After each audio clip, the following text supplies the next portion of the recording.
set, go. Like you talked about safe places and listening to other people's opinions and likes and dislikes. Do you have a favorite place in Argentina that is like that? Well, we can have some of those places. I think we try to create them,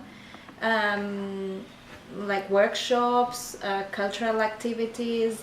But you know, Argentina is a very big country, and so it has many different places from north to south, which can be very different from each other. So you just have to be in contact with your feelings, to yourself, and try to pick up the space or the place that you like the most. And let's say someone wants to start a cultural activity with Argentinians, either in Argentina or in his or her own country, or their own country. What would you recommend? Like where to start?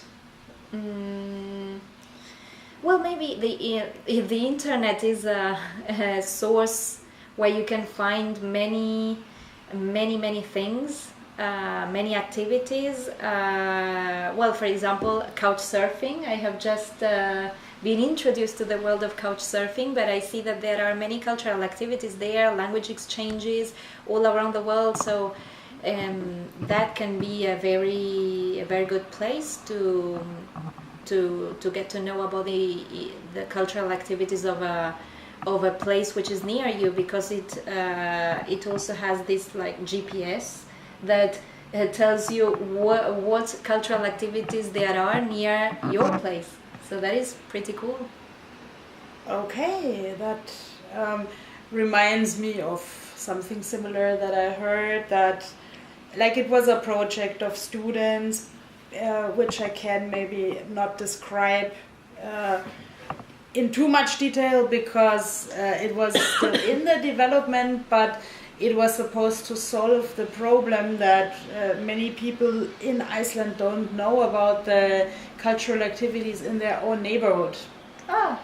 And so I think I totally agree that like networking is very important about cultural activities, and I think I have noticed that let's say if you want to plan a cultural activity, you have to inform people on social networks, and the friends of your friends, and you've seen my other YouTube videos that came down to the idea that Iceland works like Facebook. Everybody knows everybody, and everybody knows someone who knows something. Is that similar in Argentina, that you have to rely on someone who knows someone who knows someone? Yeah, I think that works all around the world. Well, actually, that is the way I met you. Because I knew someone from couch surfing that connected me to this place where we met, Andrini, and there we met. I told you about my willingness to know a school, to visit a school, and then you asked for my email address, and we started to get into contact. So the email address, yes, the phone didn't work. Exactly. Remember? Yes. So that is the way I met you. Yes, but it feels like I have known you forever, and those are the best. Those are the best stories, and I mean, I hope you come back to Iceland again so we can talk much more. Yes, and I will. Bring some friends. Like, for instance, what would you see as a similarity and a difference between, like, let's say, hospitality or the manner you accommodate friends, like between Iceland and Argentina? What are the similarities and what are the differences? The similarities, I think people in Argentina can be very welcoming. Usually people say that we're very hospitable. I even know a friend who was also a flight attendant. Now he's living in Madrid, I think. And he said that he came from the USA, and he fell in love with Argentina, especially with Buenos Aires. and he really liked the way that Argentines welcomed him. So we are usually told that we are a very nice country to visit, also very interesting, and the people are very nice. But of course you have to be careful. In some cases it's not always safe, especially at night. You have to be careful. But well, I see that here people are very, very welcoming as well. They are very nice. I've had a wonderful experience. I'm having a wonderful experience so far. So that I think is one of the things that we have in common. And well, I see that here people usually trust more other people because it is safer. Okay, and you said like the person fell in love with Argentina, especially Buenos Aires. Yes. Now in Iceland we have this cultural problem that the city and the countryside have to rely on each other, but they always are in such a little conflict because it's also like two different lifestyles, and many people have told me there are two different Icelands, Reykjavik and not Reykjavik. And you told me this really nice proverb in Argentina. Yes. Which tell us some more about it, and tell us some more about cities and countryside in Argentina. Yeah, it is. There is a proverb that goes, "God is everywhere, but He only serves in Buenos Aires," and that is because in Buenos Aires you usually find like the means of transport and most of the cultural activities, hospitals, schools, especially in the city. But in other provinces the story can be completely different. Maybe it's also because I don't know very much about other provinces.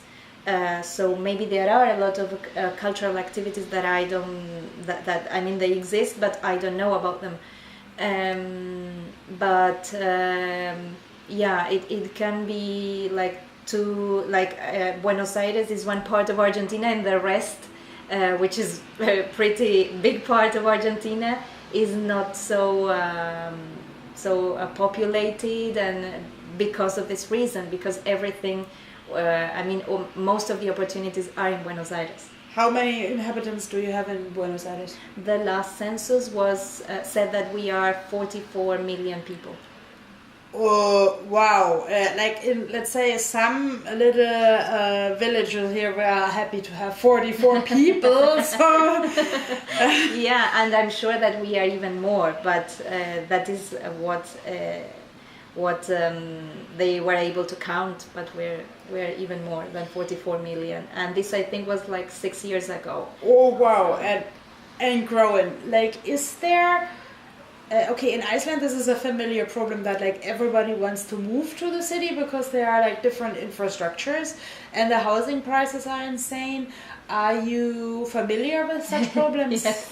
Yes, as well. It's really difficult to own a property in Argentina, especially in Buenos Aires. Maybe in other parts, like outside the city, even in Buenos Aires, houses are cheaper, and in other provinces they are even cheaper. But anyway, they are expensive for our standards. So it is difficult to own a house. Maybe if you can administrate it well and you are good in business, you're good at doing business, that can be easier for you, but it is also a problem, yes, especially because we have a lot of inflation, so you never know how much value your money will have tomorrow. So we cannot project, and that is kind of a problem. That is actually also a very familiar matter here. Like, how did you learn about Iceland? You know that Iceland was in the news all over the world a couple of years ago because of the bank crash, but was that something you noticed, or is that... No, you mean if I noticed it here If you now?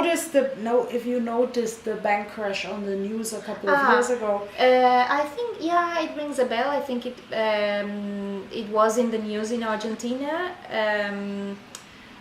But I think well, when I was a child, I think my father mentioned this country because my father was also he didn't travel very much, but he was also a fan of traveling, and he knew a lot about history, geography. He wanted to travel all around the world, and he mentioned this country to me. I think he told me like a tale or something. Asterix and Obelisk, and I think that is when he mentioned this country. And well, for some reason, it has always attracted me. It has always caught my attention, and yeah, I think I don't know exactly why, but I feel that sometimes the destinations I choose have chosen me before. In fact, for some reason, I feel that they called me, and this is pretty interesting because it's like destiny, and it's my destination. The destination I chose me before, I think. That's a really interesting thought. What do you think of like predetermination, or like some parts of life being predetermined? I don't know really. I'm an agnostic myself, so I don't know. I just I just suspend judgment in that respect. I feel that it can be possible. I'm just open to all the views. Maybe some things are predetermined, and maybe some others are just a matter of luck. But whatever the situation is, we just have to let it go, because if everything has been already decided, we don't need to make decisions, and if they haven't been decided, we just have to flow with whatever comes, and the life will just guide us.